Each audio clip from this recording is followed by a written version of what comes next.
महाराष्ट्र विधानसभा चुनाव 2024 के नजदीक आते ही राज्य की राजनीतिक हलचलों में तेजी आ गई है। इस बीच केंद्रीय मंत्री नितिन गडकरी ने हाल ही में एक विवादास्पद बयान दिया। उनका कहना था, प्यार और राजनीति में सब जायज है। ये बयान शरद पवार और उद्धव ठाकरे की तरफ से भाजपा पर लगाए गए आरोपों के संदर्भ में था। उन्होंने कहा कि शरद पवार की अगुवाई वाली एनसीपी ने ही महाराष्ट्र की कई प्रमुख पार्टियों को तोड़ा है और ये राजनीति में आम बात है।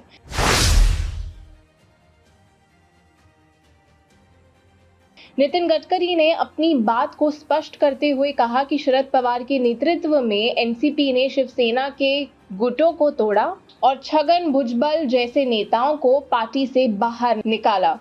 इसके साथ ही उन्होंने ये भी कहा कि राजनीति में इस प्रकार के घटनाक्रम सामान्य होते हैं और इसे प्यार या राजनीति से जोड़ते हुए उन्होंने कहा, प्यार और राजनीति में सब कुछ जायज है।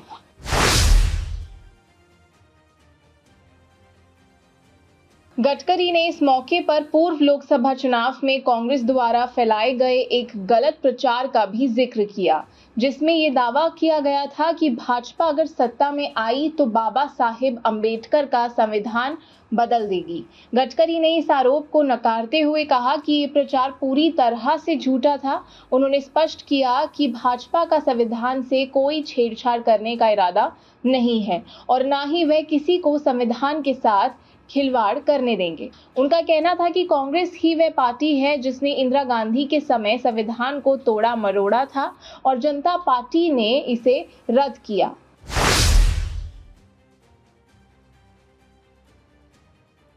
गडकरी ने भाजपा और शिवसेना के पुराने गठबंधन का भी जिक्र किया। उन्होंने कहा कि बाला साहेब ठाकरे के नेतृत्व में भाजपा और शिवसेना का गठबंधन हिंदुत्व के विचारों पर आधारित था, न कि सत्ता के लिए। गडकरी ने यह भी कहा कि बाला साहेब ठाकरे के साथ उनकी गहरी दोस्ती थी और उन्होंने गडकरी को रोडकरी कहकर संबोधित किया था। गडकरी ने यह भी सवाल उठाया कि वर्तमान में जिन पार्टियों के साथ उद्धव ठाकरे काम कर रहे हैं, क्या वे वाकई हिंदुत्ववादी हैं?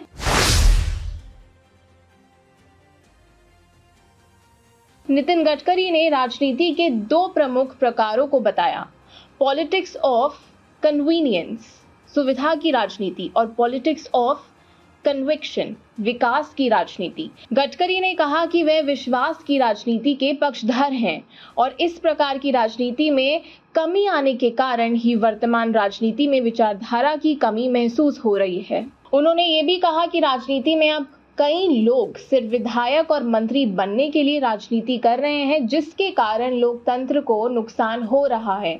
उनका मानना था कि राजनीति को विचारधाराओं के आधार पर मजबूत किया जाना चाहिए, जिससे लोकतंत्र और मजबूत होगा।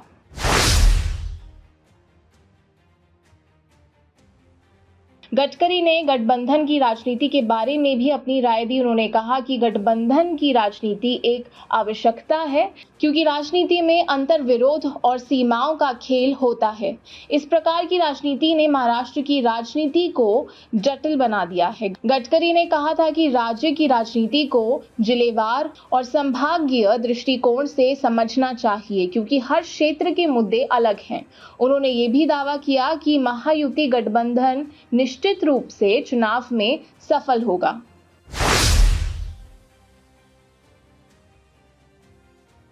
गडकरी ने महाराष्ट्र में जातिवाद के प्रभाव को लेकर भी चिंता व्यक्त की। उनका कहना था कि जातिवाद ने राज्य की राजनीतिक परिस्थितियों को प्रभावित किया है और पिछड़ापन अब राजनीतिक हितों का हिस्सा बन गया है। हालांकि उन्होंने ये भी स्पष्ट किया है कि वे जाति के आधार पर आरक्षण देने के खिलाफ नहीं है, लेकिन ये भी मानते हैं कि आरक्षण की एक सीमा होनी चाहिए।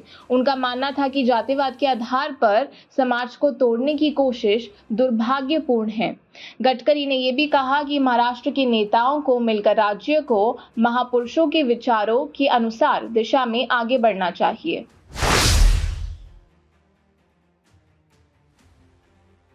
मराठा आंदोलन के बारे में गडकरी ने कहा कि ये आंदोलन जातिवाद और पिछड़ेपन के मुद्दों से जुड़ा हुआ है। उन्होंने ये भी कहा कि महाराष्ट्र की राजनीतिक स्थिति में जातिवाद ने काफी प्रभाव डाला है।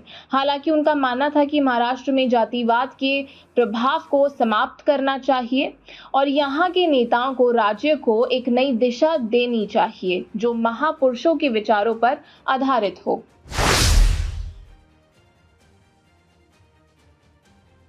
गडकरी ने महाराष्ट्र की राजनीतिक दलों को टूटने के घटनाक्रम का भी जिक्र किया। उन्होंने बताया कि 2022 में शिवसेना बटी थी जब एकनाथ शिंदे ने उद्धव ठाकरे के नेतृत्व को चुनौती दी और 39 विधायकों के साथ बगावत कर दी। इसके बाद शिंदे गुट ने विधानसभा में डिप्टी स्पीकर के खिलाफ अविश्वास प्रस्ताव का नोटिस दिया ताकि अयोग्यता से बच सके। इस तरह 2023 में एनसीपी भी दो गुटों में बंट गई जब अजित पवार और 40 विधायकों के साथ बगावत की। अजित पवार की गुट ने भाजपा और शिवसेना शिंदे गुट के साथ मिलकर सरकार बनाई और अजित पवार को उप मुख्यमंत्री बनाया गया।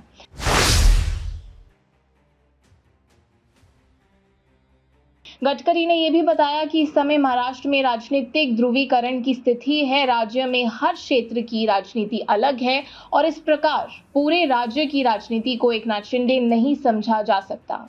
उन्होंने कहा कि राज्य की राजनीति में जटिलता और गठबंधन की राजनीति की वजह से प्रतियोगिता कठिन है, लेकिन उन्हें विश्वास है कि महायुति का गठबंधन चुनावों में सफल होगा।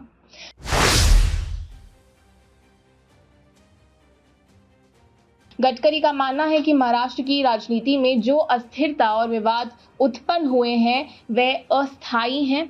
उनका विश्वास था कि ये वक्त गुजर जाएगा और राज्य की राजनीति एक नई दिशा में जाएगी जो महापुरुषों के विचारों से प्रेरित होगी।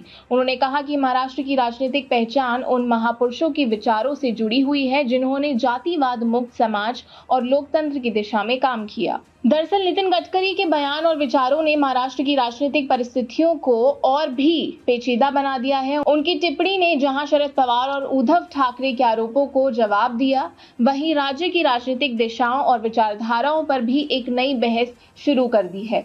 20 जनवरी को होने वाले महाराष्ट्र विधानसभा चुनाव राज्य की राजनीति के लिए महत्वपूर्ण साबित होंगे और इसमें गठबंधन की राजनीति, विचारधारा की राजनीति और जातिवाद के मुद्दे अहम होंगे। गडकरी का विश्वास है कि भाजपा महायुति इस चुनाव में सफलता प्राप्त करेगी और राज्य में स्थिरता लाने में सक्षम होगी। और आप हमसे जुड़े रहने के लिए सब्सक्राइब करें YouTube पर, फॉलो करें Twitter पर और लाइक करें Facebook पर। और ज्यादा जानकारी के लिए आपको टाइप करना होगा सिर्फ न्यूज़ नशा।